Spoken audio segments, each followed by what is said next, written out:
What's up, everybody? As I'm sure you've guessed by now, my name is HoodwILL, and I've got a Modern Warfare 2 game on Quarry here. It's Domination, and I'm using the AK. I need to rename my class. Ever since I got level 70, I've been using the AK, but I just put it on my FAMAS class. I need to rename that. So, like I said before, this is Domination, and my team here, my team and I pretty much communicate the whole time with our headsets. So that way we can, alert each other as to where people are on the map, what flag we're going for, and stuff like that. We pretty much hold down A and B throughout the whole game, and I see some guys rushing over to A here, so I'm gonna go take care of them while my teammates capture B. Like I said before, and you can see I'm using the AK, not with the silencer though, because this game is actually took place before the last game that I uploaded, and I know I was using the silencer on that one, but this was right after I hit level 70 on my prestige and didn't have the silencer yet. I think you have to get, whatever, 25 kills or something like that before it'll let you equip the attachment. I'm using Sleight of Hand Pro, Stopping Power Pro, and Ninja Pro, of course, because I have my headset and I like to hear where everyone's running to. And this game is actually a really good example. Right there I heard that guy with my headset and I knew he was coming down. You can hear footsteps really well. I encourage you, if you have some, to even just put on a pair of headphones. You could even do it while you're watching this video, and you'll be able to tell when I am responding to noises that I hear behind me, whether it's footsteps or gunshots. But you can really hear like the spatial elements of sound in this game even if you put on a headset during this video. Like I said, it really makes a difference. Get a Predator missile right here, duck down. You always want to be behind some cover whenever you are pulling your laptop out to use kill streaks. That way you don't get killed while you're using the kill streaks. It's pretty simple. And I've got the Predator, the Harrier, and the Chopper Gunner, I believe, on during this game. But I don't think I get to use more than the Harrier strike, if that. And that was a serious knife to my face right there that I don't want to watch. I just hit X and skip through that kill cam. So pretty much what we're doing in this game is we're holding the enemy back at C. There's a little bit of... there are a few times where they, sneak around us, get down to A, get down to B. I take a grenade to the face pretty hardcore halfway through this match in B. My teammate runs in there and kills the guy that's capping B, and he drops a grenade behind him in pure martyrdom style, of course. And I run into it. I say of course a lot. I realized that last game when I was, at the beginning of the game, I was like, hey, it's HoodwILL, of course, and something else, of course, of course, a horse is a horse. Whatever. Ignore me. Don't pay attention to what I'm saying.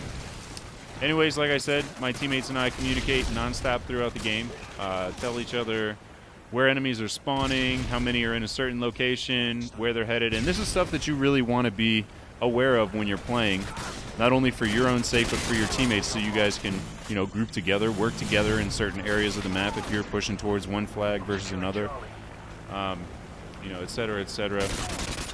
We always have a good idea of where they're going to be coming from, and we can anticipate their moves a lot better and, set ourselves up in defensive positions or better offensive locations, depending on where we think they're going to be coming from. Mostly, we do a lot of that in Team Deathmatch. It's pretty easy on Team Deathmatch to determine where they're going to be spawning. It's just always across the map from the general location of your team, which you can find out pretty easily by looking up at your radar, or if you want to hit the start button. A lot of times I'll do that if I need a reference of where I am on the map versus where the enemy location is or where their spawn location is. Just hit the start button, look at your map. You can see obviously the green arrows are your friends and your teammates, and then the red is where your enemies are. I'm sure everybody knows that by now. Yeah, and when I'm playing Domination, I try and stay away from what my teammates are doing, or, not stay away from them unless... Let me just restart here. I stay with my teammate if we're trying to capture a flag. If we're holding down flags, I will usually go the opposite direction to provide protection from the enemies from when they're coming, the opposite way of where my teammates are, like here. A lot of my teammates are up the left-hand side. There's one or two on the right-hand side. I'll probably go up the right or just stay right here in the middle like I'm doing and holding down B, so when they come from C through that doorway, they're not just down here. And here it is right here. Awesome martyrdom death there. But anyways,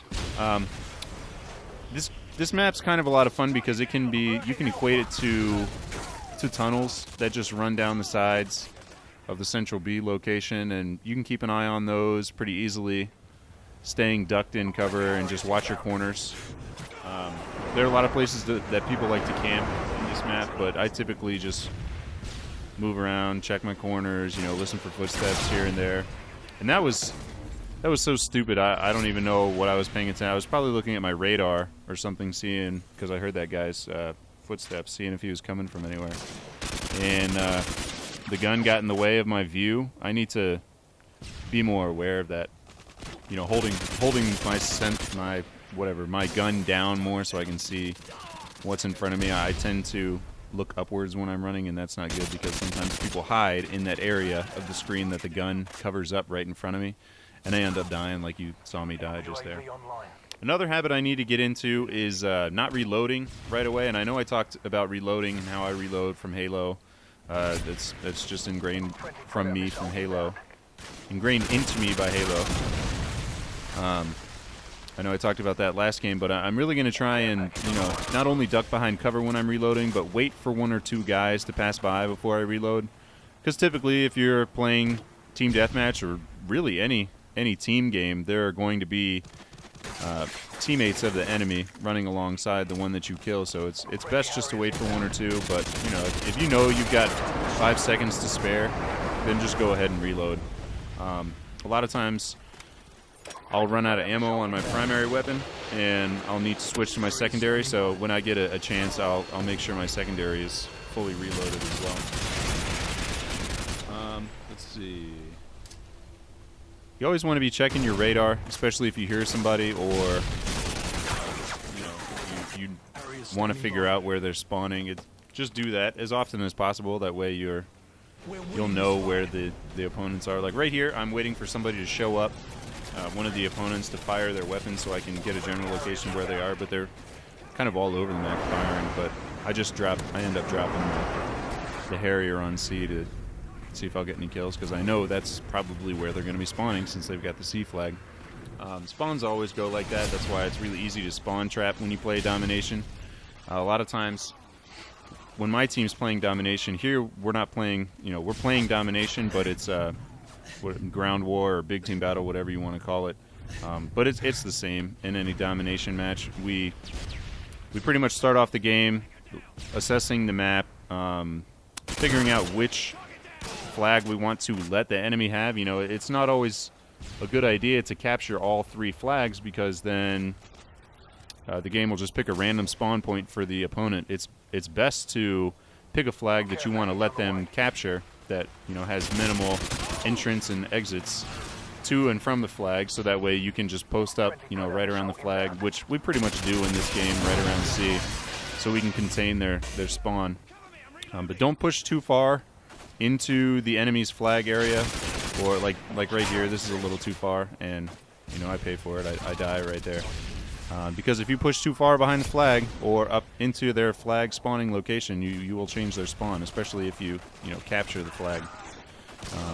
So try not to do that in Domination. You pretty much want to let them have one area that you can contain them in, and as long as you've got 2 flags captured, you should win the game pretty easily. It's winding down here. We're at 196 right now, so I'm not really worried about... I don't even remember how well I did on this game as far as wins and deaths, but you know, whenever I'm playing Domination or any other team game, I don't really worry about my kill death too much. As long as I'm not dying, trying to, you know, just being stupid or whatever. If I'm dying capturing flags, that's one thing. But anyways, yeah, that was my game. Here's my channel. Hope you guys enjoyed it, and I'll see you next time.